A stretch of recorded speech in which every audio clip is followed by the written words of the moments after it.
Hello guys! Welcome back to our channel. In this video, we will learn how to convert between different units of time like seconds, minutes, hours, and days.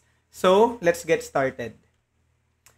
So, these are the common unit conversion factors na ginagamit natin guys sa pag-convert ng units of time. No? So, yung iba dito, alam na natin since palagi naman natin siyang ginagamit sa pang-araw-araw. Tama? So, we have 60 seconds which is equal to 1 minute. 60 minutes equals 1 hour.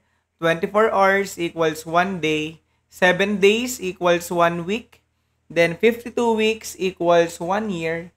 365 days equals 1 year. And 366 days for leap years, no?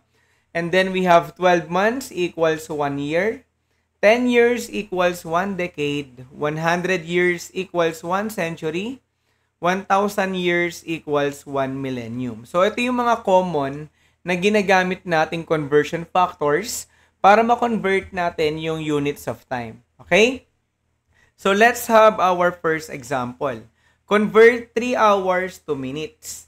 So, dito guys, ang given unit natin is in hours. Tama? And then, we are asked to convert it 2 minutes.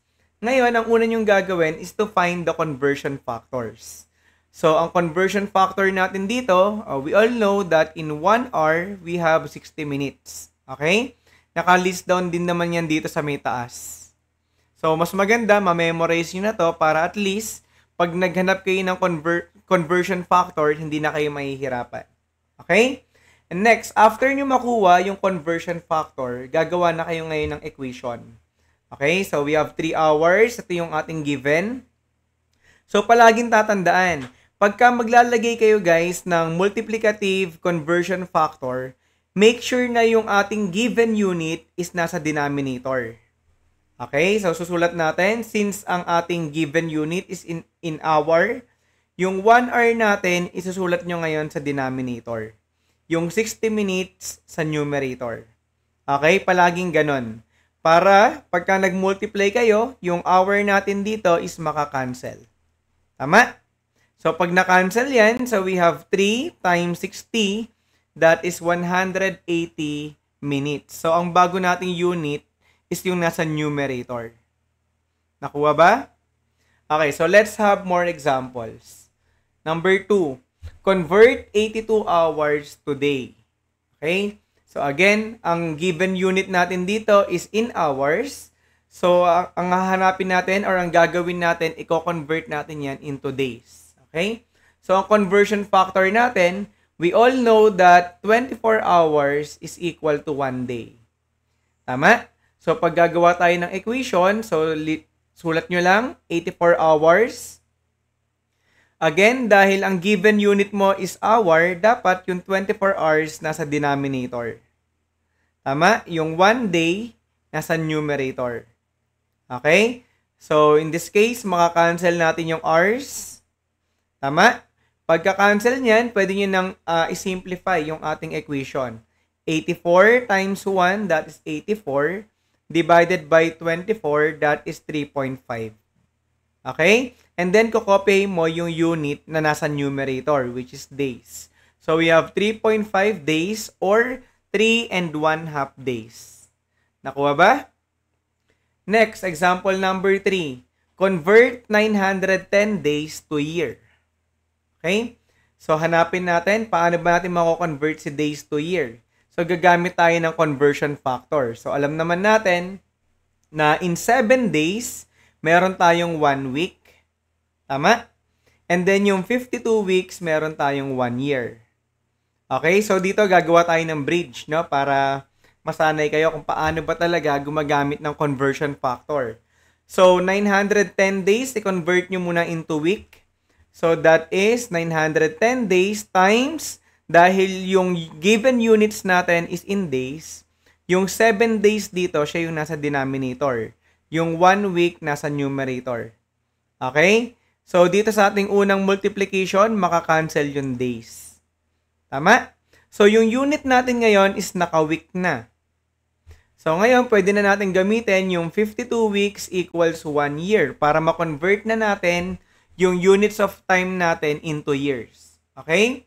So, ngayon, dahil ito ay naka-week, yung 52 weeks ilalagay nyo sa denominator, yung 1 year nasa numerator para makancel yung week. Tama? So, ang maiiwan na lang nating units of time dito is yung year. Okay? So, ngayon, pwede na nating isimplify yung ating equation. 910 times 1 times 1, that is 910, divided by 7. Pagka-divide mo ng 7, divide mo by 52. So, ang sagot dyan is 2.5.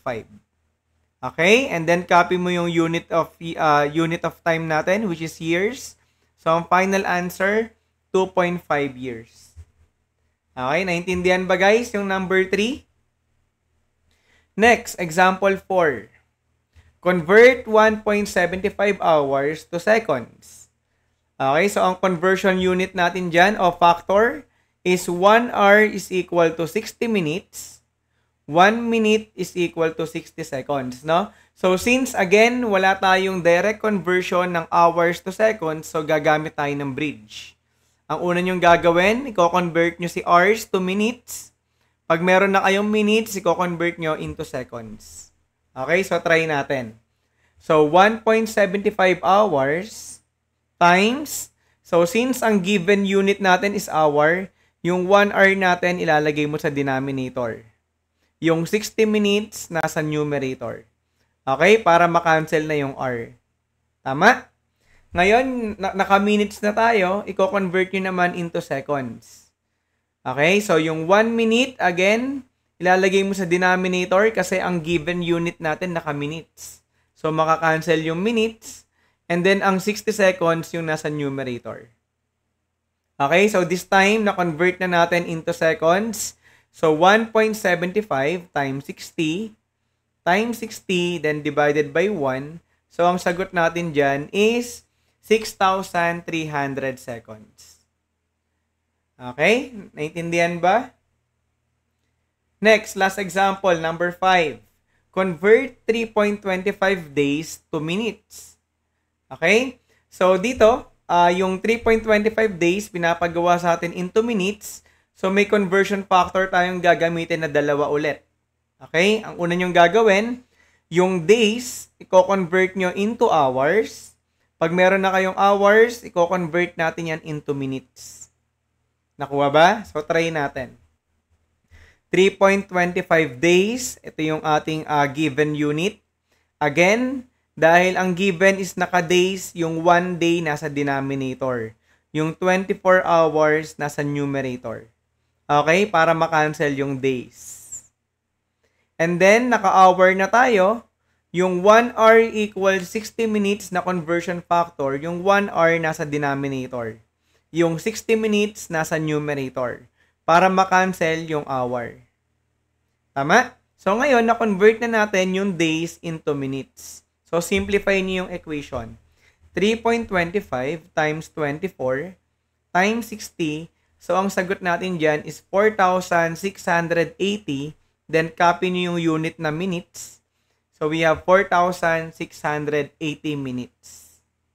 Okay, nasundan ba guys? May questions? And that's it for our lesson today. I hope you were able to understand the topic. So if you have any questions or clarifications, feel free to drop a comment below. So thank you so much guys for watching. This is Prof. D. See you in the flip side. Bye!